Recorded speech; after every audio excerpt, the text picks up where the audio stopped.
This was one of the biggest volcanic explosions in history. Daybreak and Mount Pinatubo burst angrily into life again. It happened on June 15th, 1991, in the northwest of the Philippines. It was so powerful, it produced a gas cloud that reached the stratosphere. The explosion caused a lot of damage locally, but the cloud itself did something extraordinary. It lowered the Earth's temperature for 4 years.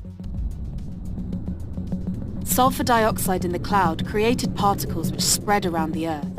These then reflected some of the sun's rays into space. Scientists are looking to mimic the effects of this phenomenon to counter global warming. It's a highly controversial concept known as solar geoengineering.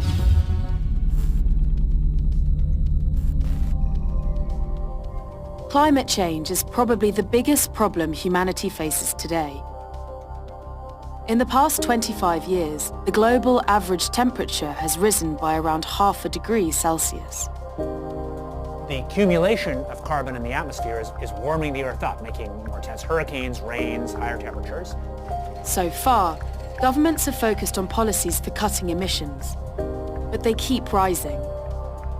The concentration of carbon dioxide in the atmosphere has risen 15% since 1994.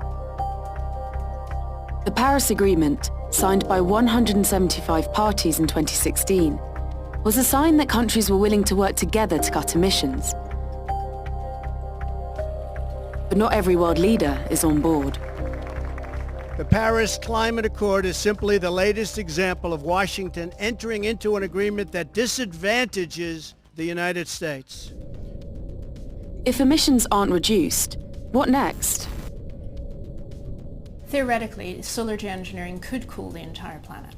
It's actually potentially incredibly simple because all you need to do is inject a bunch of particles into the stratosphere, and there's a number of ways you could do that. Recently, a study out of Yale and Harvard looked at the details of how this would be done.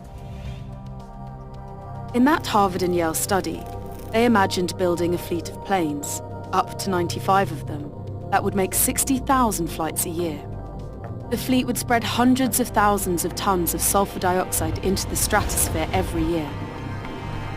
After 15 years, they reckon the world would cool by 0.3 degrees Celsius.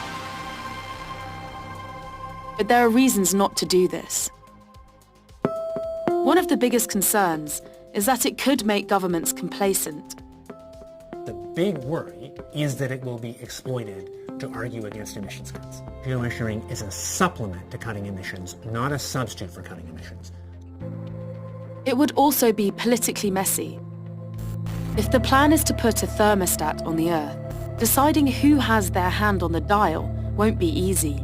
For it to have a global effect, you're going to need all governments on board, and that is going to be extremely difficult. If a country went alone and decided to do it on its own, then obviously because the impacts are going to be regional or global, you could create a lot of international tension.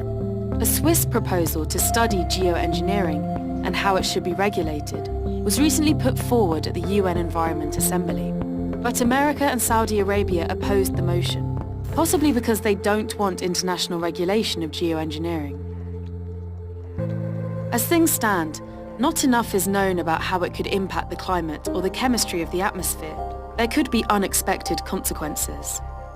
You can affect rain patterns, and you might cause a region that is already suffering from drought to have even less water. A lot more basic research, both into how we would do it, but also what the consequences of it would be if we did it in one way or in another way, is needed. But of course, if we don't do it, there's deep uncertainty about how much climate change we get for a given amount of CO2 in the air. Both of those are risky, both are uncertain. The question is, which has higher risk? The politics of solar geoengineering are so complex that it might never happen. That said, as the world continues to warm, the case for exploring radical measures grows stronger.